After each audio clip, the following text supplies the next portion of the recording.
ಕಾಲ್ತುಳಿತಕ್ಕೆ ಸಂಬಂಧಿಸಿದಂತೆ ಹೈಕೋರ್ಟ್ನಿಂದ ಸ್ವಯಂ ಪ್ರೇರಿತ ಐಪಿಎಲ್ ದಾಖಲು.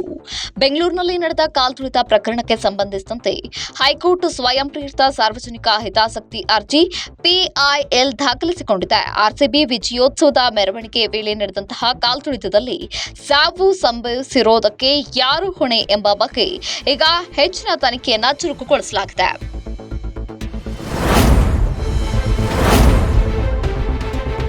ಕರ್ನಾಟಕದಲ್ಲಿ ಮಳೆಯ ಮುನ್ಸೂಚನೆ. ಭಾರತೀಯ ಹವಾಮಾನ ಇಲಾಖೆ ಪ್ರಕಾರ ಜೂನ್ 6ರಿಂದ 9ರವರೆಗೆ ರಾಜ್ಯದ 28 ಜಿಲ್ಲೆಗಳಲ್ಲಿ ವ್ಯಾಪಕ ಮಳೆ ನಿರೀಕ್ಷೆಯನ್ನ ನೀಡಲಾಗಿದೆ. ಇನ್ನು ಉತ್ತರ ಕರ್ನಾಟಕ, ಕರಾವಳಿ ಮತ್ತು ಮಲೆನಾಡಿನ ಜಿಲ್ಲೆಗಳಲ್ಲೂ ಭಾರೀ ಮಳೆಯಾಗುವಂತಹ ಸಾಧ್ಯತೆ ಇದೆ ಎಂದು ಹವಾಮಾನ ಇಲಾಖೆ ವರದಿಯನ್ನ ನೀಡಿದೆ.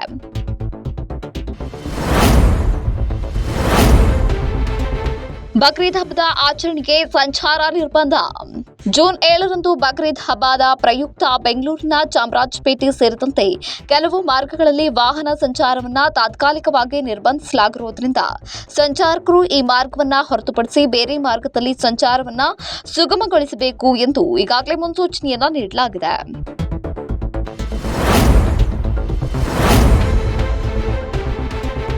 ಚಿನ್ನಸ್ವಾಮಿ ಸ್ಟೇಡಿಯಂ ಕಾಲ್ತುಳಿತ ಕೇಸ್. ಕಾಲ್ತುಳಿತ ಪ್ರಕರಣಕ್ಕೆ ಸಂಬಂಧಿಸಿದಂತೆ ಆರ್ಸಿಬಿ ಮ್ಯಾನೇಜ್ಮೆಂಟ್ ಮೂವರನ್ನ ಆಯೋಜಕರನ್ನ ಸೇರಿದಂತೆ ಒಟ್ಟು 4ರನ್ನ ಪೊಲೀಸರು ಈಗ ಬಂಧಿಸಿದ್ದಾರೆ.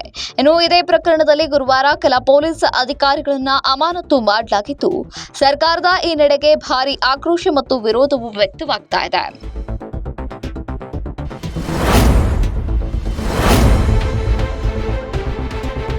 ಕಾಲ್ತುಳಿತದ ಬಗ್ಗೆ ಮುಖ್ಯ ಕೋಚ್ ದೊಡ್ಡ ಹೇಳಿಕೆ.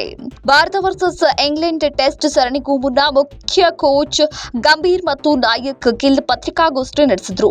ಇನ್ನು ಈ ವೇಳೆ ಮಾತನಾಡಿರುವಂತಹ ಗಂಭೀರ್, ಬೆಂಗಳೂರಿನಲ್ಲಿ ನಡೆದಂತಹ ಘಟನೆ ದುರಾದೃಷ್ಟಕರವಾಗಿದೆ. ಇದು ದುರಂತವೇ ಸರಿ. ನಾನು ಎಂದಿಗೂ ರೋಡ್ ಶೋಗಳನ್ನ ಬೆಂಬಲಿಸೋದಿಲ್ಲ. 2007ರಲ್ಲಿ ಭಾರತದ T20 ವಿಶ್ವಕಪ್ ವಿಜೇತ ತಂಡದ ಭಾಗಿಯಾಗಿದ್ದಾಗಲೂ ನಾನು ಅದನ್ನೇ ನಂಬಿದ್ದೆ. ಇಂತಹ ವಿಷಯಗಳಿಗಿಂತ ಜನರ ಜೀವಗಳು ಬಹಳ ಮುಖ್ಯ. ಭವಿಷ್ಯದಲ್ಲಿಯೂ ನಾನು ಅದನ್ನೇ ಹೇಳ್ತೇನೆ. ಈ ಒಂದು ರೋಡ್ ಶೋನ ಮಾಡೋದು ತಪ್ಪು. ಹೀಗಾಗಿ ಇದನ್ನ ನಿರ್ಬಂಧಿಸಬೇಕಿತ್ತು. ಇನ್ನು ಇಂತಹ ದುರಂತಗಳು ಭವಿಷ್ಯದಲ್ಲಿ ಎಂದಿಗೂ ಸಂಭವಿಸದಿರಲಿ ಅಂತ ಅಂದಿದ್ದಾರೆ.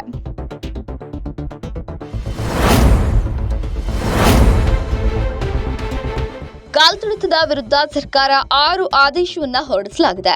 ರಾಜ್ಯದಲ್ಲಿ ನಡೆದ ದುರಂತದ ಬಳಿಕ ರಾಜ್ಯ ಸರ್ಕಾರ ಎಚ್ಚೆತ್ತುಕೊಂಡಿದ್ದು, ಇಂದು ಮಹತ್ವದ ಸಭೆ ನಡೆಸಿ 6 ಪ್ರಮುಖ ಆದೇಶಗಳನ್ನ ಈಗ ಹೊರಡಿಸಿದೆ. ಹಾಗಿದ್ರೆ ಯಾವುವು ಆ 6 ಆದೇಶಗಳು ಎಂಬುದನ್ನ ನೋಡೋದಾದ್ರೆ, ನಿವೃತ್ತ ನ್ಯಾಯಮೂರ್ತಿ ಡಿ ಕುನ್ವಾ ನೇತೃತ್ವದಲ್ಲಿ ಏಕಸದಸ್ಯ ಆಯೋಗ ರಚನೆ ಮಾಡಲಾಗಿದೆ. ಇನ್ನು ಆರ್ಸಿಬಿ, ಡಿಎನ್ಎ, ಕೆಎಸ್ಸಿಎ ಪ್ರತಿನಿಧಿಸುವಂತಹ ವ್ಯಕ್ತಿಗಳ ಬಂಧನಕ್ಕೆ ಸೂಚನೆಯನ್ನ ನೀಡಲಾಗಿದೆ.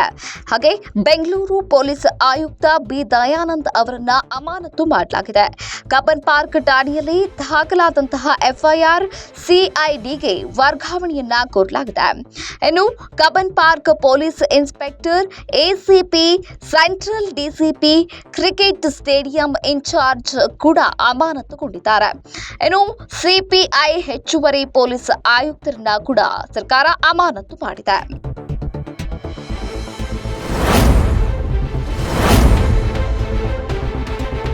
ಪಹಲ್ಗಾಮ್ ದಾಳಿ ನಂತರ ಮೋದಿ ಫಸ್ಟ್ ಟೈಮ್ ಕಾಶ್ಮೀರ ಭೇಟಿ.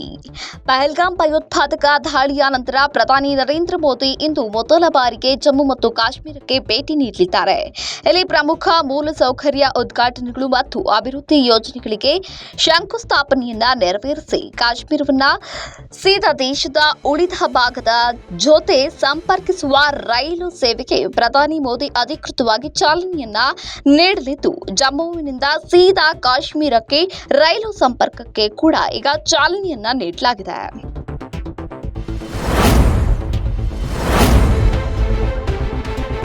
ಬಿಜೆಪಿ ಜೆಡಿಎಸ್ ಡೆಡ್ ಬಾಡಿ ಮೇಲೆ ರಾಜಕೀಯ.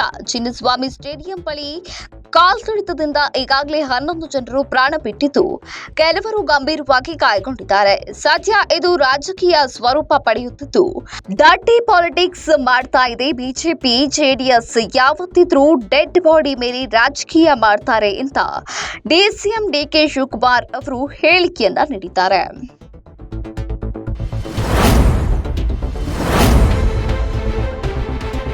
ಹುಬ್ಬಳ್ಳಿಯಲ್ಲಿ ರೌಡಿಗಳ ಅಟ್ಟಹಾಸಕ್ಕೆ ಬ್ರೇಕ್. ಹುಬ್ಬಳ್ಳಿಯಲ್ಲಿ ರೌಡಿಗಳ ಹಾವಳಿ ಮಿತಿ ಮೀರಿದೆ. ಕೊಲೆ ಯತ್ನ, ದರೋಡೆ, ಮೀಟರ್ ಬಡ್ಡಿ ದಂಧೆ, ಹಾವಳಿ ಪ್ರಕರಣಗಳು ಹೆಚ್ಚಾಗ್ತಾ ಇವೆ. ಇದೀಗ ರೌಡಿಗಳ ಪುಂಡಾಟಕ್ಕೆ ಬ್ರೇಕ್ ಹಾಕಲು ಮುಂದಾಗಿರುವಂತಹ ಅವಳಿ ನಗರ ಪೊಲೀಸರು ರೌಡಿಗಳನ್ನ ಗಡೀಪಾರು ಮಾಡುವುದಾಗಿ ಗೂಂಡಾ ಕಾಯ್ದೆ ಅಡಿ ಪ್ರಕರಣ ದಾಖಲಿಸಿ ಜೈಲಿಗಟ್ಟುವ ಕೆಲಸವನ್ನ ಮಾಡ್ತಾರೆ.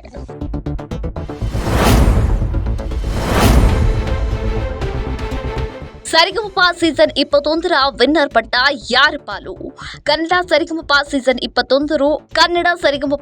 21 ಅದ್ದೂರಿಯಾಗಿ ಅಂತ್ಯಗೊಂಡಿದೆ. ನಾಡಿನ ನಾನಾ ಭಾಗದ ಗಾನ ಕೋಗಿಲೆಗಳು ವೇದಿಕೆಗಾಗಿ ಹಂಬಲಿಸುತ್ತಾ ಅವಕಾಶ ಅರಸಿ ಬಂದಿರುತ್ತಾರೆ. ಇನ್ನು ಅದರಲ್ಲಿ ಈ ಬಾರಿಯ ಸರಿಗಮಪ ಸೀಸನ್ 21ರ ವಿನ್ನರ್ ಪಟ್ಟ ಬೀದರ್ನ ಶಿವಾನಿಗೆ ಸಿಕ್ಕಿದೆ.